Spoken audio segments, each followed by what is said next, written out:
What's the context of Psalm 2 here? Psalm 2, 6-7. He's asking me, when it says, today I've begotten you, what day is that in mind? Well, let's first read Psalm 2, 6, 7.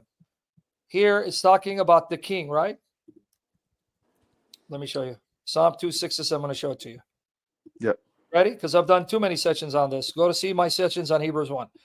But as for me, I have installed my king upon Zion, my holy mountain. I will surely tell of the decree of Yahweh. He said to me, you are my son, today I've begotten you. Now, read context. When does God say, you've become my son? Read the context. When? What does 6 say? Oh, I'm sorry. I don't have it on the screen. I'm sorry, man. I'm stupid. Yeah. Okay, sorry. Okay, now watch here.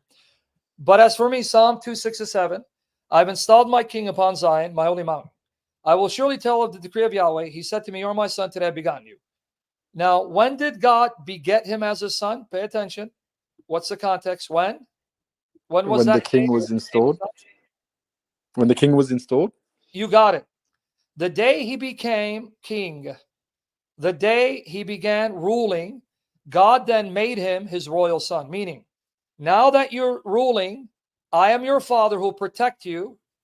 And as a good father, I'll save you from your enemies and vanquish them before you. So this means the king becomes the royal son of God on the day he starts reigning. Right?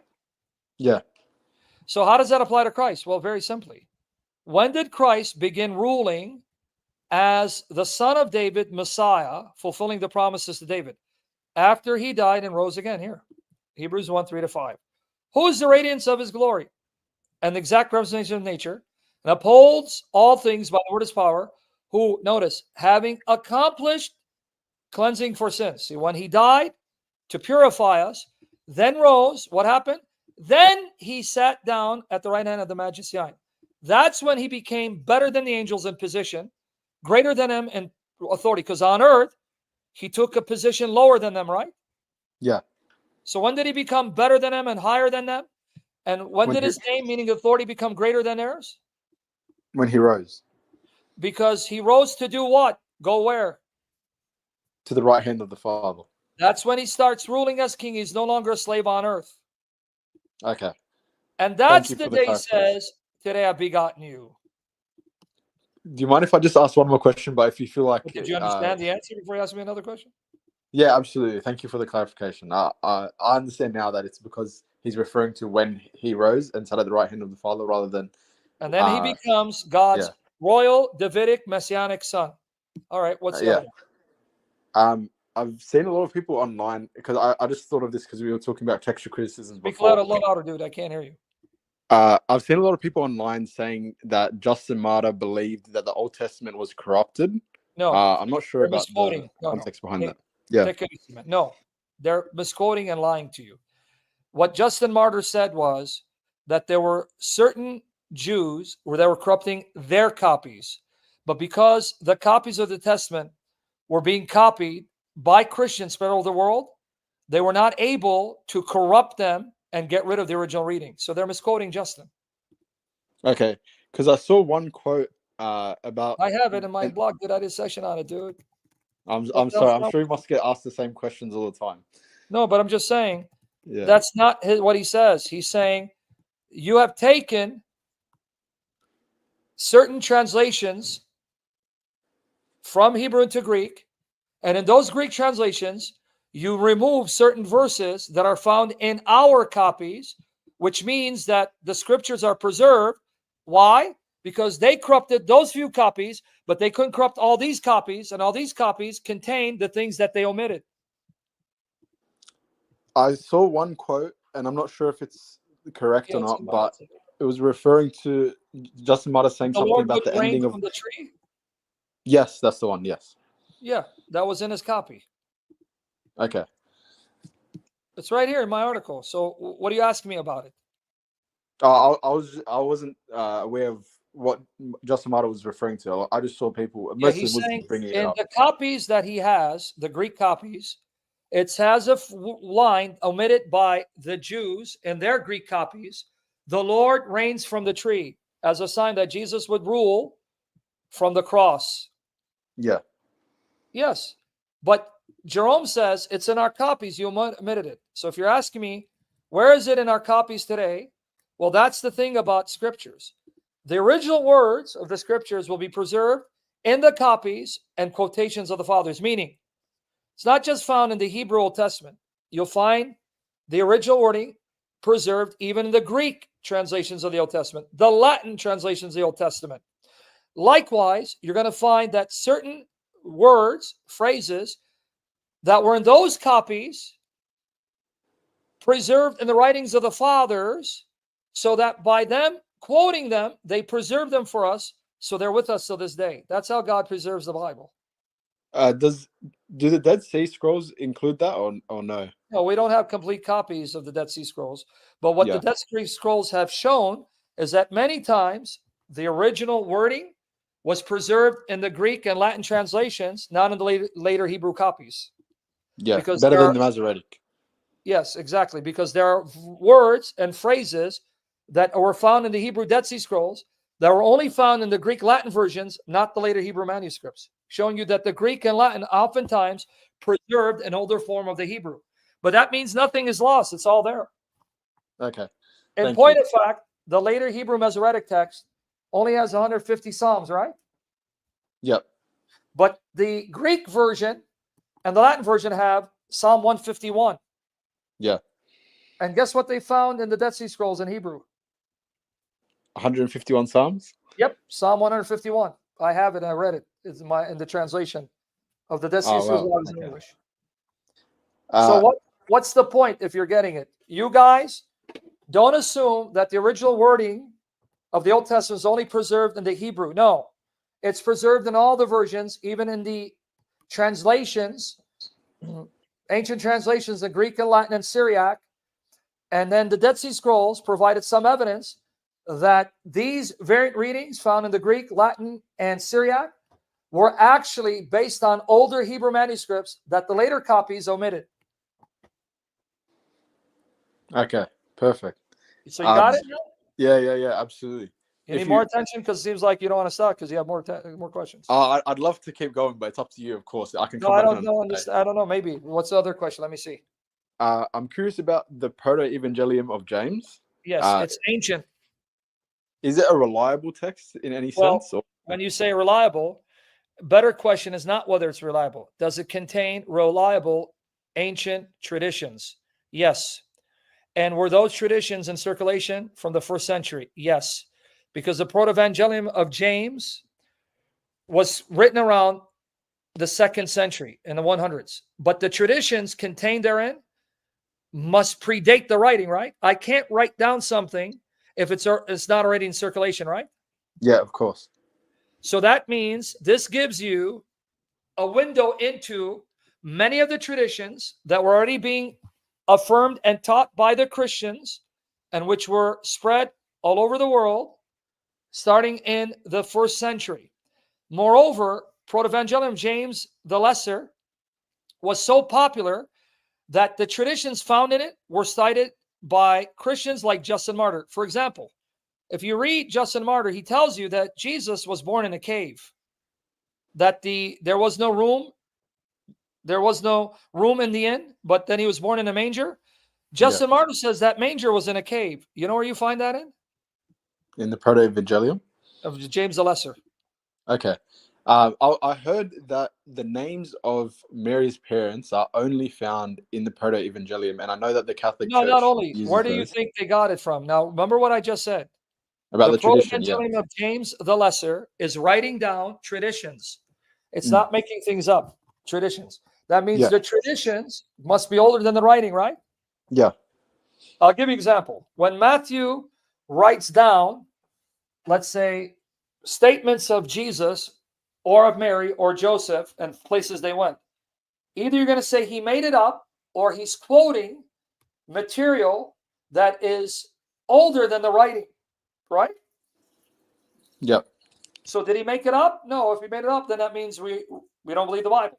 So when he tells you Joseph took the Holy Family into Egypt, well, that means this is a tradition that's older than his writing. So if he wrote it in 60 AD, then this tradition must predate the writing, right?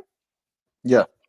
That's what you find in the protoevangelium James. It will cite traditions that were already in circulation, being spread and taught by Christians long before this was written. Does it get anything blatantly wrong? Because I've heard that. I don't know. I mean, it depends on who you ask. They tell you your gospels get a lot of things wrong. So I don't know. Because Even I've if heard it that. gets things wrong, so what? Just because a book can get things wrong doesn't mean it doesn't get things right. So when it tells you that Mary was a virgin and she gave birth to Jesus, is that wrong? No, of course not. When it tells you that Joseph was Jesus' adoptive father, does that get it wrong? No. So who cares, even if it had mistakes?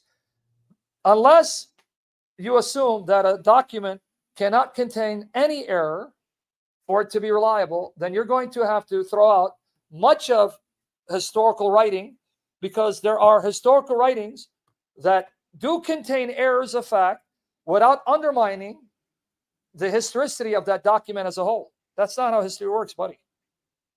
So, because I've heard that in the protoevangelium, and you're hearing too much, man. I'm about to send you to the person you've been hearing to. Okay, and then what? I heard that that James is in the brother of Christ is referred to as a half brother of Christ, as in Joseph had a previous marriage. And that was the teaching of Christians universally up until the time of Jerome, who said that these were his cousins. It's not just so is it cousins or half brothers, or is that like an interchangeable term? Try this again. This guy's not listening. Repeat what I said. I want to see if you're listening. You said it was the tradition up until Jerome that they were his cousins. So that means if you have Christians who has a consensus saying these are his half brothers because they are sons of Joseph from a previous marriage, that means the dominant position was what? That they were blood related? No, not blood related, sorry. They were related through adoption. How? That because if Joseph had a previous marriage, that would be his like through adoption, that would be related. So they would be considered half brothers because Joseph is adoptive father, so they are his adoptive brothers.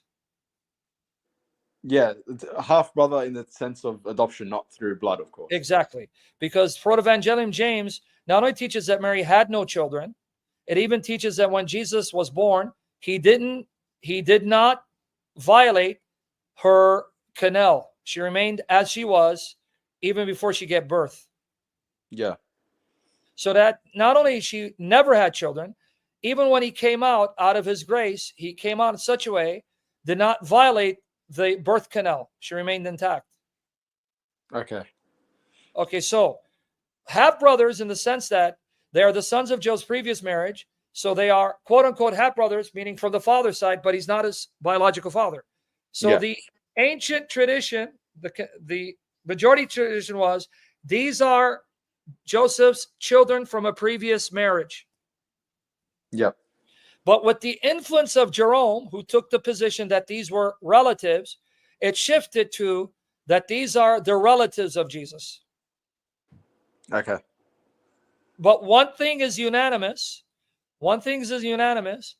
is that all of them affirmed Mary had no children. That was universal, unanimous. The only possible person who may have thought otherwise possible, and he wasn't a church father, Tertullian, who fell away after the Montanist heresy. But even then, people say no, he didn't affirm she had children. She was a model wife and mother, not because she had children, but because she raised them as her own. Could I ask about... Man, you are very courageous. Guys, this guy's really like, he thinks he's entitled, huh? Are you married? Am I married? No, I'm a teenager. You wonder why? All right, what's the other question? Look, if you want to move on, I completely... What's the other question, loser? Of course. I was curious about the sinless nature of Mary. The only thing that would confuse me about that is the verse where Jesus says that of all the people born of a woman, John the Baptist is the best. But we wouldn't affirm that he's sinless as well. That's what confuses me. Maybe you've been doing too much drugs. What has John the Baptist got to do with Mary when he's talking about the Old Testament period? Mary's not part of the Old Testament. She's part of the New Testament. She's part of the church. Yeah, but wouldn't John the Baptist also be part of the New Testament? He's part of the church. No, you didn't hear me again. See, just want to cuss you out and say you're stupid. I'll give you $1 million to show me that John Baptist is part of the New Testament church. How the hell can he be part of the New Testament church when he died before Christ died, rose again, and poured out the Spirit? How can John the Baptist be part of the church when he died before the birth of the church? So would you say that the verse is in reference specifically to the Old Testament? I just said John the Baptist signifies the Old Testament period because it ends with him. Okay. Now here, because you're kind of slow and you're not going to get married anytime soon, let me help you. Luke 16, 16, 17. The law and the prophets were until who? Luke Until 16, John. 16, 17. Until The law John? and the prophets, Old Testament, until who? John. John is the end of the Old Testament. It ends with him. Then Jesus comes and brings in the kingdom of God. Okay. So why would you assume that John, being the greatest of all the Old Testament saints, means that somehow he's greater than Mary, or even if she is, let's say he is. What does that got to do with her being sinless? You've confused two issues. What do you like? That's what I'm saying. You must be on drugs. What does John being the greatest have to do with Mary being pure? Because I'm not aware of any teaching that John the Baptist is sinless. Hold on. Forgive me. Can you show me where Elizabeth has sinned? Where Elizabeth says sin, is that what you said? Yeah. Where does it say that she ever sinned? I'm not aware. I'm pretty sure it says So you're arguing blameless from under the law. silence? No, it doesn't. You're arguing from silence.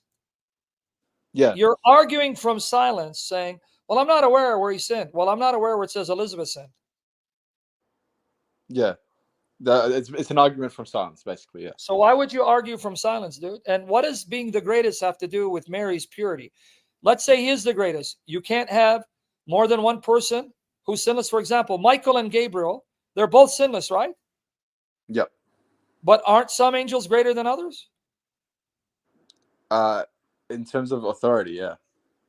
Oh, so you mean John would be greater in terms of nature? Okay. Yeah, I see your point. See, this is why I say you're not going to get married. This is why I got to play this clip for you. Hold on. Hold on, buddy. Don't go anywhere. You're making my day because I'm going to unpack this for you. Okay, I got to play this. Okay, don't go anywhere, please. So Michael and Gabriel and Tobias, there are 7 archangels. Let's assume Michael's the greatest of them because one of them would be the greatest. Does that mean that Michael's the greatest and therefore Gabriel's a sinner? No, of course not. You see the logic you're playing here? Yeah. Okay, hold on. So let's go back to the issue. John is part of the Old Testament. He's not part of the New Testament church. And if you had finished the verse, which you didn't quote all of it. Okay, let me show you what you didn't quote. You ready? I say to you, among those born of woman, there is none greater than John, yet he who's least in the kingdom of God is greater than he. Why didn't you finish the verse? My bad. I listened to the Bible audibly, so I just kind of pick up on things here and there. And that made me thought of it. I think of it. So the one who's least in the kingdom is higher than him? Yeah. That means he came at a time where he was not included in the kingdom of Christ that he established on earth, which is the church, right? Yeah. So now, is Mary part of the kingdom? Of course. Do you think she's the least in the kingdom? No, of course not. Even if she is, she still would be greater than John, right? Yeah. Because the least one in the kingdom is greater than John. Yeah. But we know she's not the least because she's the queen mother. She's the queen mother. She is the mother of the king. The And by being the Theotokos. queen mother, she'd be exalted. Yeah, the Theotokos, of course. Right? Yeah. Okay, so finish it. It already told you those in the kingdom are greater than him. Even the least one in the kingdom who has the least rank is greater than him. Well, then Mary definitely doesn't have the least rank in the kingdom. Definitely. She doesn't have the least. If you don't want to say she has the greatest, fine, but she's not the least, right? Yeah. So if the least ranking member of the kingdom is greater in rank than John, how much more the Blessed Mother? Of course, much more. Then why confuse all these categories? Wait, Mary's pure, but John is the greatest. What does mean Mary's not pure? That doesn't follow. Okay. You can have several people who are pure, but still one greater in rank than another. Okay. I'll give you a very bad analogy. Before Adam and Eve sinned, was Adam the head of Eve? Yeah. Does that mean she was less human and more sinful? No. All right. You answer your question, Tobias. Any All other? right. Thank you. I can keep going. No, Uh, but I'm going to give you one more because it's already, man. I did like close to 5 hours, dude. Good. yeah. What else? Give I me one. appreciate your time. Thank And you. by the way, did you know the oldest surviving copy of Jude is papyrus number 72? It's written in 200s. Did you know that has also the protoevangelium of James the Lesser as part of it? It's included what in the margin? What margin? It's included in the codex. Oh, okay. Second Peter and Jude, First Peter, Second Peter and Jude, and protoevangelium James are all part of this codex called papyrus number 72, and it's the oldest extant copy of Jude that we have, and that's the copy that in verse 5 calls Christ the God Christ, and it has the protoevangelium of James the Lesser as part of the codex, meaning whoever made that copy included protoevangelium of James the Lesser with Jude, with First and Second Peter. Okay. I'm kind of confused though because I thought that the protoevangelium was written much too late, like late 3rd century or How something. can it be late when I just told you?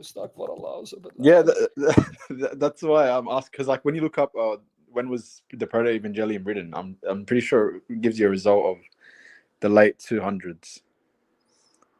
What has that got to do with a copy of protoevangelium James found in the oldest extant copy that we have of Jude?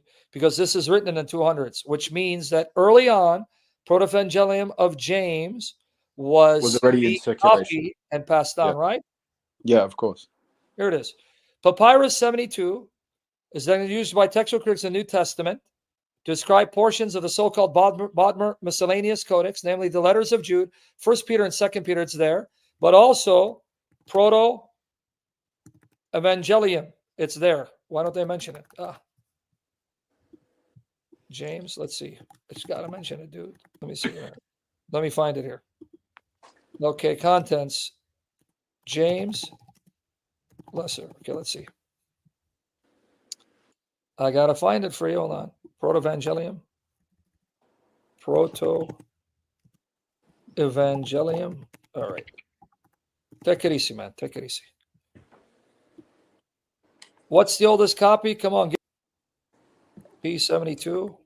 P72 papyrus. You see it? They're killing me, man. Hold on. Let me find it for you guys. Papyrus 72, man. Hold on, buddy. Here it is. It should be right here. Bodmer. The Protoevangelium of James and Papyrus Bodmer 5. All right, let's see. P72. All right, brother, ask your question as I find it, dude, because it's killing me. All right.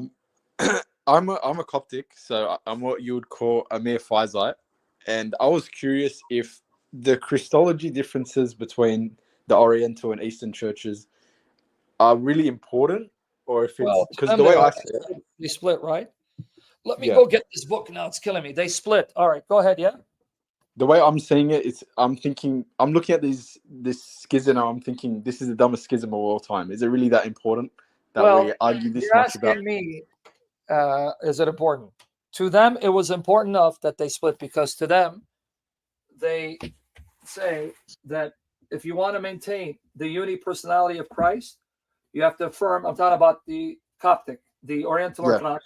You have to affirm that the natures are now composite, meaning the divine nature did not become human. Human nature did not become divine. So it's not a mixture. But at the same time, they are now so inseparably united that you cannot separate them. And this will now safeguard that he's one person. Because if you start distinguishing between the natures, you're going to end up concluding he's two persons, which is a Nestorian heresy. So to them, it's a big deal. yeah. And I would agree. I would say like the way we see God as having a hypostatic union, Jesus himself has a hypostatic union with his nature. Yeah, It's but still one even the way nature. you say hypostatic union, be careful, because when the Orthodox say hypostatic union, they mean it's one hypostasis, one divine person who unites to himself two natures. Because when Okay. evangelical Protestants use the term, and this is something I learned early on, when Protestants use the term hypostatic union, for you guys, you don't know, you may not know Mm. that when Protestants talk about hypostatic union, they mean two natures in one person. When the Orthodox, Eastern Orthodox use it, they mean there's one hypostasis who unites to himself a human nature. So he's a divine hypostasis, a divine person, divine nature who unites to himself a human nature. I didn't know that's what the Eastern Orthodox meant, because when I learned hypostatic union, I learned it from Protestants who say, yeah, two natures unite in one person. Yeah. Because they're using the term hypostasis, the hypostatic union, hypostasis to mean two substances. Whereas in Eastern Orthodoxy, hypostasis means person, not substances. So Okay. they don't believe there are two persons. So they don't say two hypostases. They say one hypostasis, one person who's a divine person who united himself to human nature. See how complex it gets? Yeah, and for that reason, the more I look into it, I'm just thinking, is it even worth my time to look into it? It doesn't seem like. You're never going to solve this debate. So what Yeah. what I do is here, and by the way, I'm going to show you right here. P72 has the oldest copy of protoevangelium James the Lesser. You guys are learning, or you guys are bored? I want you to learn, because okay, what I say is to the Coptic, is Jesus still truly God? Yes. Absolutely. Yeah. Is he truly human? Yeah. Truly human, right? Yeah. You don't deny he's a glorified man in heaven, correct? No. And you don't deny he has a glorified physical body, right? No. And you know he's one person, right? Absolutely. That's it. Amen. That's it. Good enough for me. Okay. Perfect. Where the problem comes in is when I start probing. Okay, what do you mean? Are the natures distinct? That's when you start creating problems. So now you said as a Coptic, amen, right? And Mr. Hannah is Coptic, amen. Now Eastern Orthodox, I'm going to ask Eastern Orthodox. Is Jesus truly God? Watch. Is Jesus truly Absolutely. God? Yeah. Eastern Orthodox, I want you to answer for me. Is he truly God? Is there someone in the chat you're asking, or? Yeah, these are the chat right here. Yes. Okay. Okay, now Eastern Orthodox, is he truly human? Is he truly God, truly human right now in heaven? Watch. Look how simple I'm going to make it. I'm going to solve your 2,000-year debate. Yeah. Okay. Truly human, right? Yep. See, they're saying yes. All right. Yes. Is he only one person? Only one person? You're going to see in the section. Yes. They're going to say yes. All right. That's it. Let's move on. No, but we can't move on. Nah. Yeah. Okay. I'm going to ask the Assyrian Church of the East. Assyrian Church of the East. You guys, Assyrian Church. Watch this, guys. Look. You from the Assyrian Church. If you're from the Assyrian Church, put a 1. If you are, because I don't think they're here tonight from the Assyrian Church of the East. If they are, let me know before I do that. Any Assyrian Church of the East? Do they believe something different about the Christology? I feel like I've heard No, a few.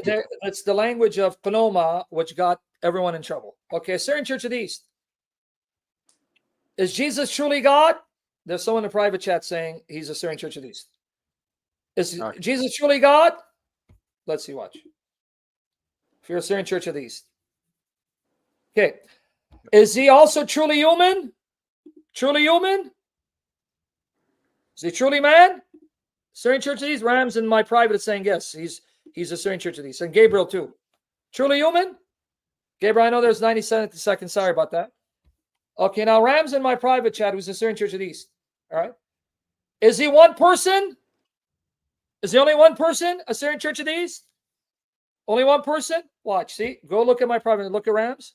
Yes. You see Rams? I can see. All right. He's Assyrian Church of the East. Now, Rams, he's one person, right? Do you think he's two persons? Do you think he's two persons? Watch here, guys. Rams in my private chat. He's Assyrian Church of the East.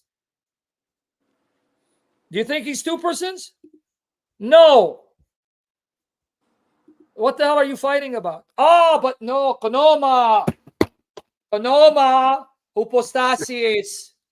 Yeah. You see the problem? Yeah, I see the problem. You see, okay. I'm going to go to Rams next. Yeah, of course. Was Before that I go there, your why don't you relax? You talk too much, man. You're not going to get married. Give your future wife a chance to speak, dude. All right, here. Sorry. Was that your Skype you put earlier? Was it possible I could reach out Yeah, to it's you? you. Yeah, let me know it's you, so I don't answer you right away. No, Okay. but yeah, God bless you, man. That's why you're here for the comedy, huh? Yeah, absolutely. Okay, here, brother. P72. Here's a copy of it, guys. Here it is. Papyrus 72, dated in the 200s. Here's a copy. What does it contain? What does it contain? All right, let me show you. Why do I suck and I can't read? I'm on P72. What does it contain? Let me find it. 1 Peter 1, chapter 1, verses 1 to chapter 5, verse 14. 2 Peter chapter 1, verses 1 to chapter 3, verse 18. Jude 1 to 25. And then it says protoevangelium. Let me read it, man. Okay. This document also contains the Nativity of Mary, the apocryphal correspondence of Paul to the Corinthians. It's called the Nativity of Mary. See it? Yeah. Nativity of Mary. Now, let me just fact check myself. I don't want to make sure I didn't confuse it with protoevangelium, because the Nativity of Mary is the protoevangelium of James. All right? Nativity of Mary. Did you guys see it? The Nativity of Mary. Yep, it's called the Birth of Mary right here. Birth of Mary. Here it goes. Here it is. The protoevangelium of James, the Birth of Mary. So the Nativity of Mary is what you call protoevangelium of James the Lesser. P72 contains it. Let me see that. So it also contains that. That's how popular it was, how important it was that it was included. Let me just double check, because I don't like to be wrong. But not included in the Bible? Why would it be included in the Bible, brother? It sounds like some important background information kind of thing. Here it goes. I found it. See? Okay. Bodmer donated the letters of Peter. The complete makeup of the book is generally reconstructed as the Nativity of Mary. That's James, protoevangelium of James the Lesser. See? P72. So I was right, dude, but I don't know why it wouldn't show up. But you're saying what? I was asking, why wouldn't it be included in the Bible? It sounds like important background information. Well, because when the church fathers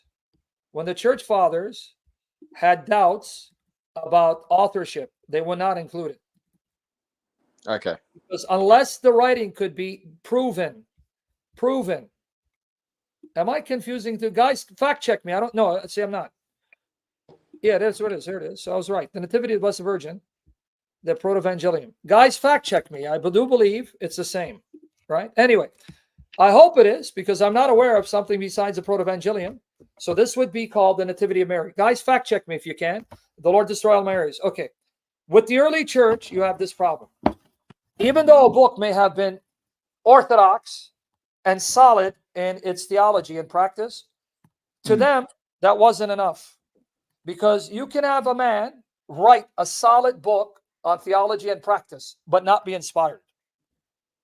So how are we concrete in knowing that Hebrews was Paul? Well, as much as you have faith that God would guide the church to correctly canonize a book that's inspired and not leave it up to Christians to include books and they could be mistaken. So what's your belief about God's control over the church being guided by the Spirit in such a way to include the right books? No, I believe that the New Testament is perfect in every way. Okay, and then you answered your question. Yeah. You have as much as certainty as you do in God's sovereignty that God Almighty, who's faithful, moved the church to recognize the exact number of books that should make up the New Testament and correctly deduce that Hebrews is canonical because it comes from Paul. Okay. Because it depends on your view of God. Because if you don't know this, you have modern scholars who claim to be Trinitarian. Even Catholics and evangelicals will say, we don't know who wrote some of these books. And they even question whether Peter wrote 2 Peter. And they even question whether Paul wrote 1st, 2nd Timothy, and Titus. Because their view of God and their view of God's faithfulness to the church and their view of the early church is very low on the bar. Yeah. Absolutely. Yeah, Kidderson, I'm just wondering if the alternate name for protoevangelium of James is Nativity of Mary, and this brother confirmed it. So P72 has it. But anyway, I hope that answered your question, because Rams, the Syrian brother, needs Of some course, of attention. course. Thank you so much for your time. God bless you. Brother God bless. Good questions, by the way, even though I was giving you a hard time. They were good questions. I'm impressed.